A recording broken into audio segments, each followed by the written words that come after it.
are the gatekeepers and what do they do? The definition of a gatekeeper is an attendant at a gate who is employed to control who goes through. And the second definition is a person or thing that controls access to something. The Boule is said to be the gatekeepers of the Black community. The Boule is made up of members of Sigma Pi Phi fraternity. It is the first Greek letter society for African American men, and it was founded in 1904. As a point of reference, Booker T. Washington had founded the National Negro Business League in 1900 to promote the interests of African American businesses, and the main purpose of his organization was to promote commercial and financial development of Black businessmen and women. It is important to note that Booker T. Washington's organization was open to women. It was established in 1900, so we have to know that there was a lot of discrimination against women at that time, but he did include women because he understood that in order for the African American people to advance, it was going to take both men and women. The Boule was only open to men, college-educated men. The Boule only accepts membership from men who are already successful in business. They don't have chapters on college campuses. However, they have a congenial relationship with Black fraternities, as in they are very welcoming to members of Kappa Alpha Psi, Omega Psi Phi, Alpha Phi Alpha, Phi Beta Sigma, and Iota Phi Theta. So these two business networks, the National Negro Business League and the Boule, were established to help African Americans network in business, commerce, education, politics, whatever the case would be, because the established white associations were not available to them. They were not open to them. The distinction should be made that the National Negro Business League was open to any African Americans that were active in business, pursuing business ventures, whereas the Boule offered membership to professional people, college graduates. Booker T. Washington and Dr. W.E.B. Du Bois were sort of adversaries at this time. And Booker T. Washington, of course, belonged to the Negro Business League, and Dr. Du Bois was an early member of the Boule. Also, Booker T. Washington was very supportive of Black Wall Street in Tulsa. So that has to be noted. To know what the Boule does is to know who the members are. And this is a small list of men that belong or did belong to the Boule. Dr. W.E.B. Du Bois, author, professor, and activist. Dr. Martin Luther King, civil rights leader. Ralph Bunche, ambassador to the United Nations. Andrew Young, mayor of Atlanta, ambassador to the United Nations and civil rights leader. Douglas Wilder, governor of Virginia. Thurgood Marshall, Supreme Court Justice. Eric Holder, Attorney General of the United States under President Obama. John Lewis, a congressman from Georgia. And Kenneth Chenault, who was the CEO of American Express. These are African American leaders. They come from all walks of life, from politics, government, education, and business. They are called the gatekeepers of the African American community. I will read their mission statement, and then I can discuss what I know that some of these organizations do that these men belong to in addition to the Boule. Their statement says that they are modeling leadership, education, and civic responsibility by supporting these endeavors and by mentoring the young men who will advance the African American community in all facets of equality, mutual respect, and devotion to democratic traditions. Also, in their historical information, they say that in the early years of Sigma Pi Phi, they were a secret organization, but in 1982, they adopted a policy of limited and selected publicity, and that usually has to do with money. When you open your organization up in ways like that, it's usually to do with the fact of money. A lot of people know Martin Luther King is, he sold us out like Jesse Jackson and the rest of them, Al Sharpton, all them other cats. But somebody said Boule. We already seen that picture. I showed y'all that picture, right, of him with the Rothschild nigga. So Martin Luther King, right? He was with the Rothschild and shit. Yeah, y'all saw this, right? Hanging out with these niggas and shit.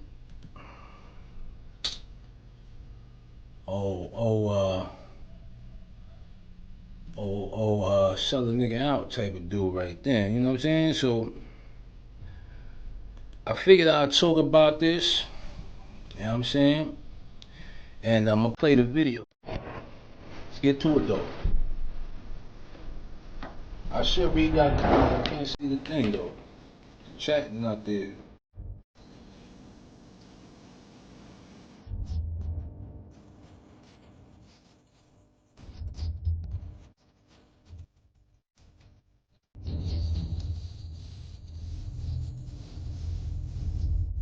When the communists took over a country, one of the first things that they did was to confiscate all the privately held weapons. But even more insidious than the theft of the people's weapons was the theft of their history.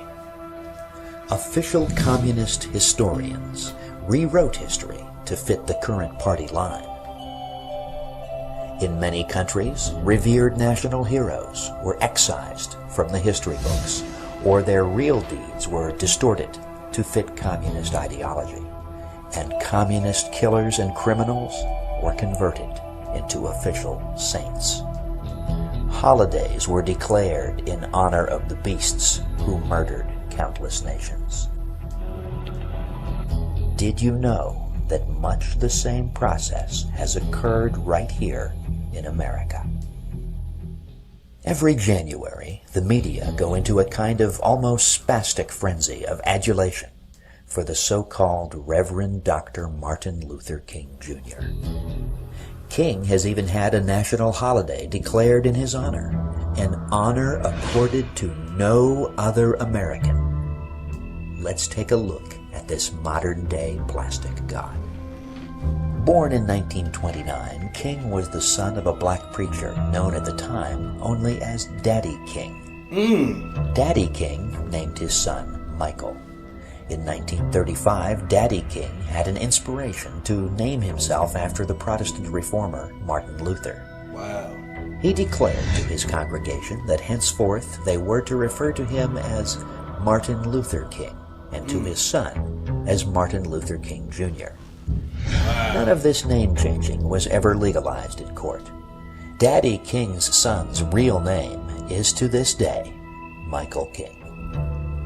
The first public sermon that King ever gave in 1947 at the Ebenezer Baptist Church was plagiarized from a homily by Protestant clergy. This nigga was bootlegging people work. Bruh, the whole time we thinking this nigga was a preacher, nigga was bootlegging people work, son. Bootlegging shit. Harry Emerson Fosdick, entitled Life is What You Make It, according to the testimony of King's best friend of that time, Reverend Larry H. Williams. The first book that King wrote, Stride Toward Freedom, was plagiarized from numerous sources, all unattributed, according to documentation recently assembled by sympathetic King scholars Keith D. Miller, Ira G. Zepp Jr., and David J. Garrow. And no less an authoritative source than the 4 senior editors of the Papers of Martin Luther King Jr., an official publication of the Martin Luther King Center for Nonviolent Social Change, Incorporated, whose staff included King's widow Coretta, stated of King's writings at both Boston University and Crozer Theological Seminary, quote, judged retroactively by the standards of academic scholarship, his writings are tragically flawed by numerous instances of plagiarism. Passages are particularly Bootleg evident shit, in his huh? writings in his major field of graduate study, systematic theology. Close quote. King's essay, The Place of Reason and Experience in Finding God, written at Crozer, pirated passages from the work of theologian Edgar S. Brightman, author of The Finding of God. Another of King's theses, Contemporary Continental Theology, written shortly after he entered Boston University, was largely stolen from a book by Walter Marshall Horton. King's doctoral dissertation, A Comparison of the Conceptions of God in the Thinking of Paul Tillich and Harry Nelson Wyman, for which he was awarded a Ph.D. in theology, contains more than 50 complete sentences plagiarized from the Ph.D. dissertation of Dr. Jack Boozer, The Place of Reason in Paul Tillich's Concept of God. According to the Martin Luther King papers, in King's dissertation, quote, only 49% of sentences in the section on Tillich contain 5 or more words that were King's own, close quote. In the Journal of American History, June 1991, page 87, David J. Garrow, a leftist academic who is sympathetic to King, says that King's wife, Coretta Scott King, who also served as his secretary, was an accomplice in his repeated cheating. Reading Garrow's article, one is led to the inescapable conclusion that King cheated because he had chosen for himself a political role in which a Ph.D. would be useful, and lacking the intellectual ability to obtain the title fairly, went after it by any means necessary. Why then, one might ask, did the professors at Crozer Theological Seminary and Boston University grant him passing grades and a Ph.D.? Garrow states on page 89, quote, King's academic compositions, especially at Boston University, were almost without exception little more than summary descriptions and comparisons of others' writings. Nonetheless, the papers almost always received desirable letter grades, strongly suggesting that King's professors did not expect more, close quote. The editors of the Martin Luther King Jr. papers state that, quote, the failure of King's teachers to notice his pattern of textual appropriation is somewhat remarkable, close quote. But researcher Michael Hoffman tells us, quote, actually, the malfeasance of the professors is not at all remarkable. King was politically correct. He was black, and he had ambitions. The leftist professors were happy to award a doctorate to such a candidate, no matter how much fraud was involved.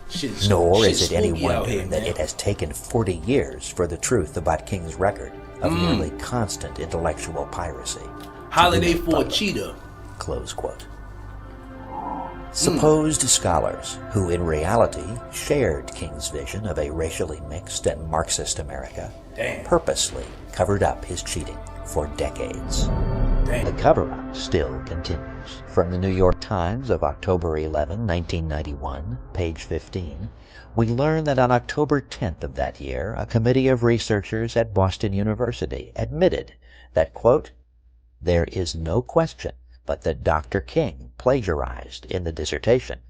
However, despite its finding, the committee said that, quote, no thought should be given to the revocation of Dr. King's doctoral degree, an action the panel said would serve no purpose, close quote.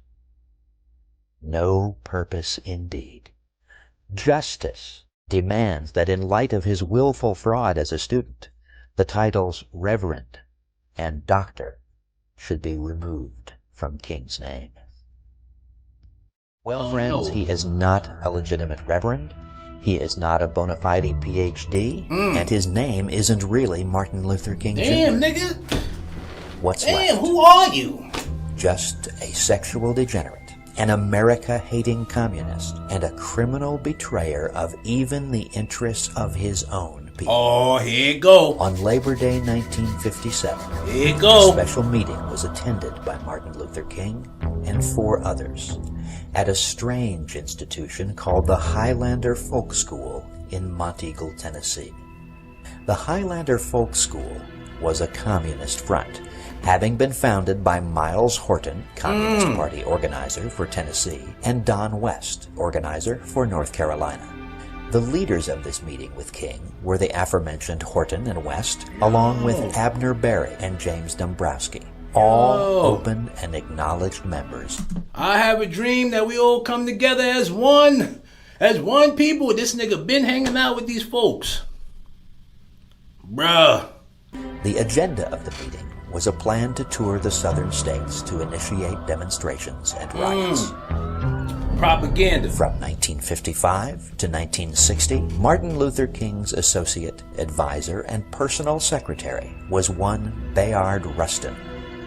In 1936, Rustin joined the Young Communist League at New York City College. Convicted of draft dodging, he went to prison for 2 years in 1944. On January 23, 1953, the Los Angeles Times reported his conviction and sentencing to jail for 60 days for lewd vagrancy and homosexual perversion. Rustin attended the 16th convention of the Communist Party USA in February 1957. 1 month later, he and King founded the Southern Christian Leadership Conference, or SCLC for short. The president of the SCLC was Dr. Martin Luther King Jr. What?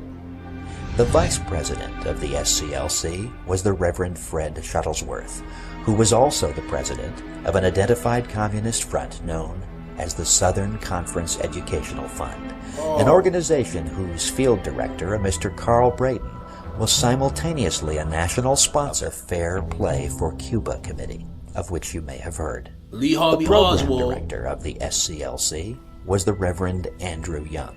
In more recent years, Jimmy Carter's ambassador to the UN and mayor of Atlanta.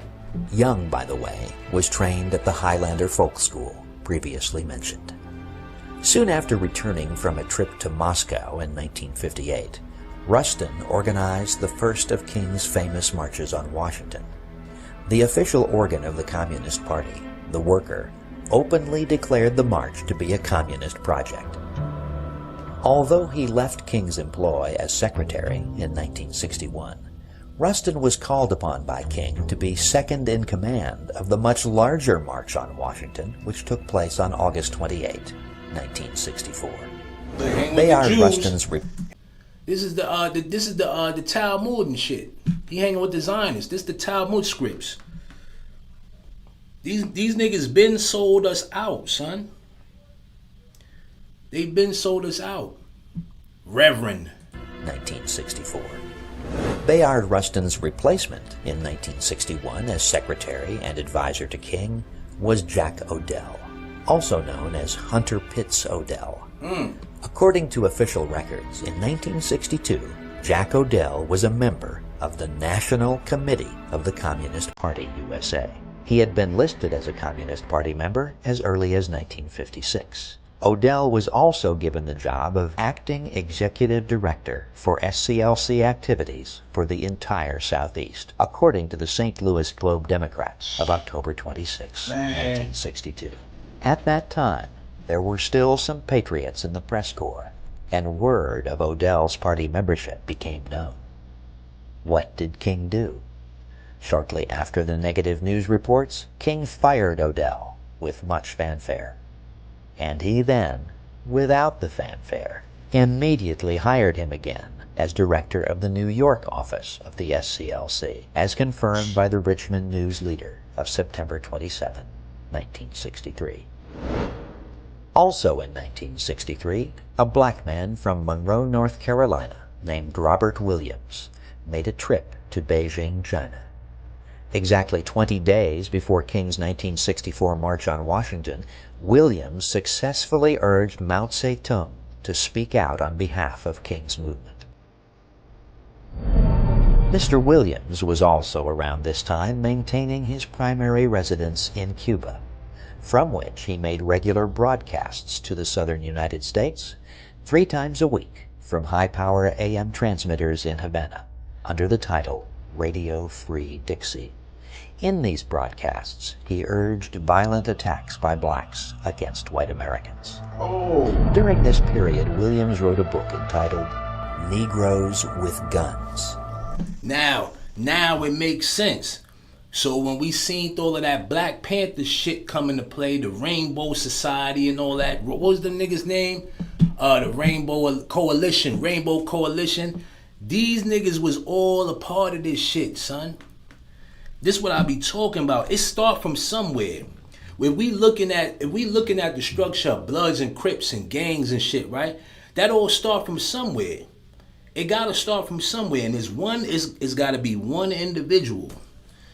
You know what I'm saying? Negroes with guns. You know what I'm saying? Rainbow Coalition. Yeah, man, this shit's starting from somewhere because the writer of the foreword for this book, none other than Martin Luther King Jr. Wow. It is also interesting to note that the editors and publishers of this book were to a man all supporters of the infamous Fair Play for Cuba Committee.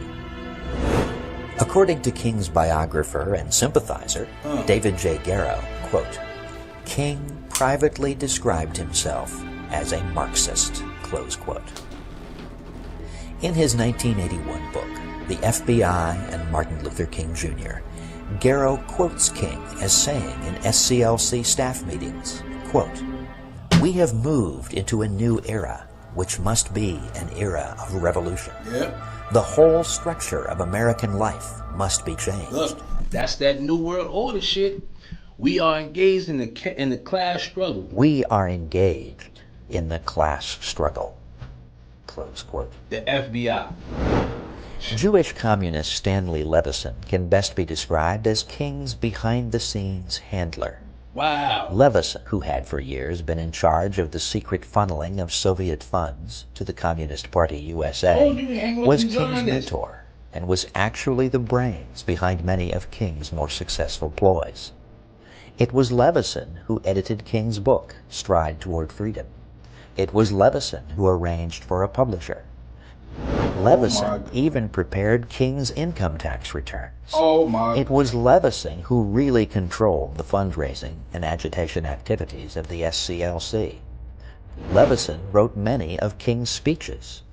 King described Levison as one of his, quote, closest friends.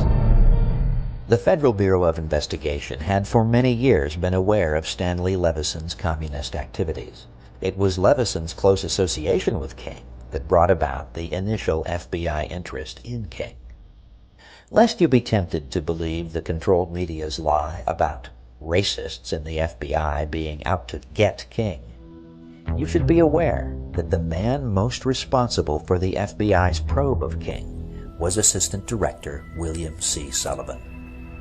Sullivan describes himself as a liberal and says that initially, quote, "I was 100% for King because I saw him as an effective and badly needed leader for black people in their desire for civil rights," close quote.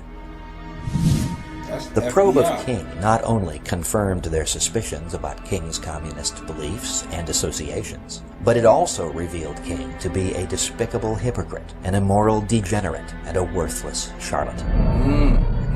According to Assistant Director Sullivan, who had direct access to the surveillance files on King, which are denied the American people, King had embezzled or misapplied substantial amounts of money contributed to the civil rights movement. King used SCLC funds to pay for liquor and numerous prostitutes, both black and white, who were brought to his hotel rooms, often two at a time, for drunken sex parties, which sometimes lasted for several days.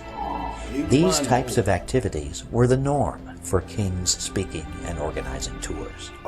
In fact, an outfit called the National Civil Rights Museum in Memphis, Tennessee, which is putting on display the 2 bedrooms from the Lorraine Motel where King stayed the night before he was shot, has declined to depict in any way the occupants of those rooms. That, according to exhibit designer Gerard Eisterhold, would be, quote, close to blasphemy. The reason? Dr. Martin Luther King Jr. spent his last night on Earth having sexual intercourse with 2 women at the motel and physically beating and abusing a 3rd. Sullivan also stated that King had alienated the affections of numerous married women. According to Sullivan, who in 30 years with the Bureau had seen everything there was to be seen of the seamy side of life, King was one of only 7 people he had ever encountered who was such a total degenerate.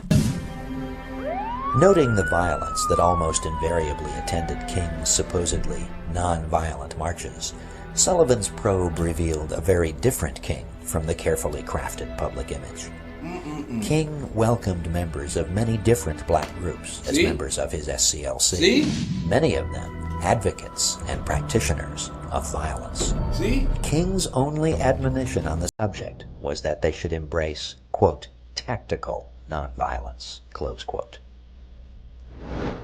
Sullivan also relates an incident in which King met in a financial conference with Communist Party representatives, not knowing that one of the participants was an infiltrator actually working for the FBI.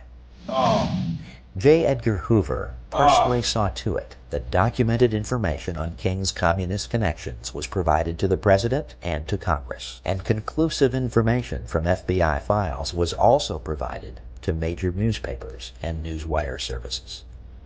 But were the American people informed of King's real nature?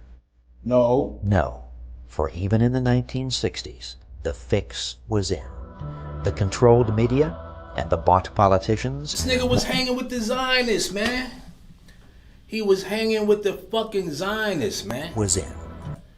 The controlled media. No wonder this nigga got a fucking holiday. He was down with them people, son. The controlled media and the bought politicians were bound and determined to push their racial mixing program on America. King was their man, and nothing was going to get in their way. With a few minor exceptions, these facts have been kept from the American people. The pro-King propaganda machine grinds on. And it is even reported that a serious proposal has been made to add some of King's writings as a new book in the Bible. Ladies and gentlemen, the purpose of this radio program is far greater than to prove to you the immorality and subversion of this man called King. I want you to start to think for yourselves. Yes. I want you to consider this. What are the forces and motivation behind the controlled media's active promotion of King? What does it tell you about our politicians when you see them almost without exception falling all over themselves to honor King as a national hero? What does it tell you about our society when any public criticism of this moral leper and communist functionary is considered grounds for dismissal?